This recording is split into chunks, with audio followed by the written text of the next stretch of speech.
Hi hello ನಮಸ್ತೆ ಎಲ್ಲರೂ ಹೇಗಿದ್ದೀರಾ? ನೀವೆಲ್ಲರೂ ಚೆನ್ನಾಗಿದ್ದೀರಾ ಅಂತ ಅಂದ್ಕೊಂಡಿದ್ದೀನಿ. ಹಾಗೆ ನಾನು ಕೂಡ ಚೆನ್ನಾಗಿದ್ದೀನಿ ಅಂತ ಹೇಳ್ತಾ ಇವತ್ತಿನ ಕುಕ್ಕಿಂಗ್ ಬ್ಲಾಗ್ನ ಸ್ಟಾರ್ಟ್ ಮಾಡ್ತಾ ಇದ್ದೀನಿ.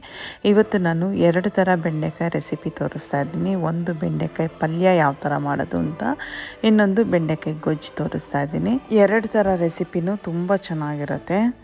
ಬನ್ನಿ ಇದು ಯಾವ ಥರ ಮಾಡೋದು ಅಂತ ನೋಡೋಣ.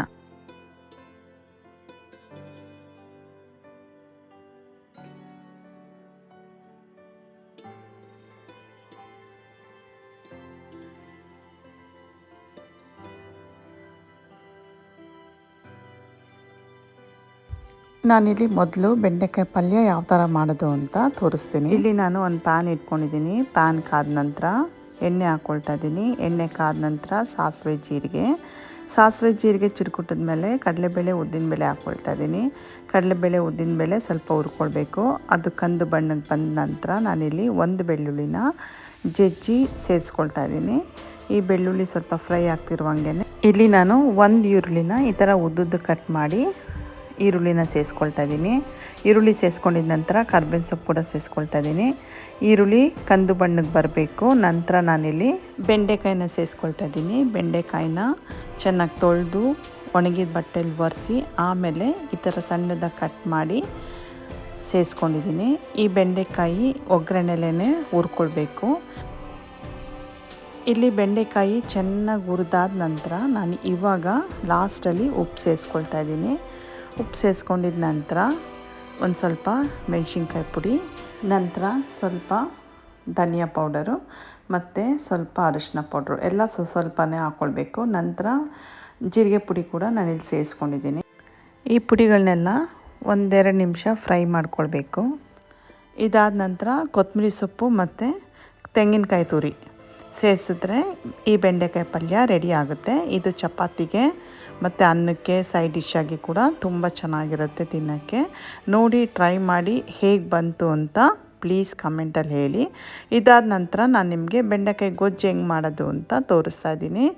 ಇವಾಗ ಬೆಂಡೆಕಾಯಿ ಗೊಜ್ಜು ಮಾಡ್ಕೊಳ್ಳೋದಕ್ಕೋಸ್ಕರ ಒಂದು ಬಾಣಲಿ ಇಟ್ಕೊಂಡಿದ್ದೀನಿ. ಆ ಬಾಣಲಿಗೆ ಸ್ವಲ್ಪ ಎಣ್ಣೆ ಸೇರಿಸ್ಕೊಳ್ತಾ ಇದ್ದೀನಿ. ಇದು ಬೆಂಡೆಕಾಯಿ ಹುರ್ಕೊಳ್ಳೋದಕ್ಕೋಸ್ಕರ. ಇಲ್ಲಿ ಕೂಡ ಬೆಂಡೆಕಾಯಿನ ಚೆನ್ನಾಗಿ ತೊಳೆದು ಒರೆಸಿ ಇಟ್ಕೊಂಡಿದ್ದೀನಿ. ಇವಾಗ ನಾನು ಈ ಥರ ಉದ್ದುದ್ದು ಕಟ್ ಮಾಡಿ ಇಟ್ಕೊಂಡಿದ್ದೀನಿ. ಅದನ್ನ ಇವಾಗ ನಾನು ಬೆಂಡೆಕಾಯಿನ ಎಣ್ಣೆಯಲ್ಲಿ ಸೇರಿಸ್ಕೊಳ್ತಾ ಇದ್ದೀನಿ. ಇಲ್ಲಿ ಬೆಂಡೆಕಾಯಿನ ನಾವು ಚೆನ್ನಾಗಿ ಹುರ್ಕೊಳ್ಬೇಕು ಎಣ್ಣೆಯಲ್ಲಿ. ಬೆಂಡೆಕಾಯಲ್ಲಿರೋ ಲೋಳೆ ಅಂಶ ಎಲ್ಲ ಹೋಗಬೇಕು. ಅಲ್ಲಿವರೆಗೂ ನಾವು ಸಿಮ್ಮಲ್ಲಿ ಇಟ್ಕೊಂಡೇ ಲೋ ಫ್ಲೇಮಲ್ಲೇ ನಾವು ಹುರ್ಕೊಳ್ಬೇಕಾಗತ್ತೆ.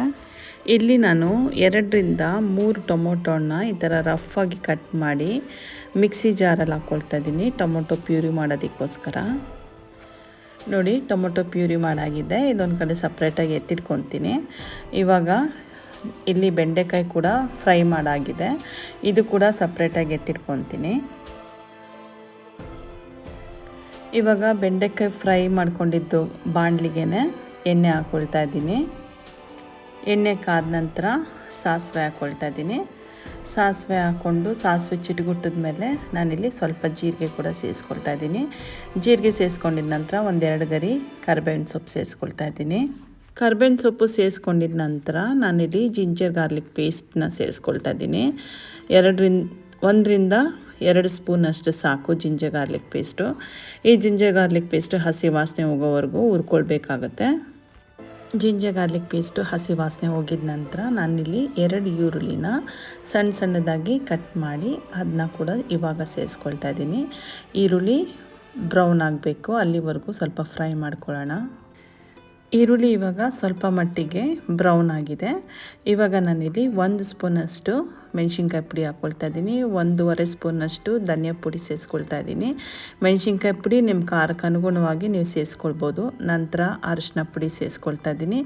ಅದಾದ ನಂತರ ಸ್ವಲ್ಪ 1 ಸ್ಪೂನಷ್ಟು ಜೀರಿಗೆ ಪುಡಿ ಮತ್ತು ಸ್ವಲ್ಪ ಇಂಗು ಇದೆಲ್ಲ ಸೇರಿಸ್ಕೊಂಡಿದ ನಂತರ ಈ ಪುಡಿಗಳೆಲ್ಲ ಎಣ್ಣೆಲೇ ಸ್ವಲ್ಪ ಫ್ರೈ ಆಗಬೇಕಾಗತ್ತೆ.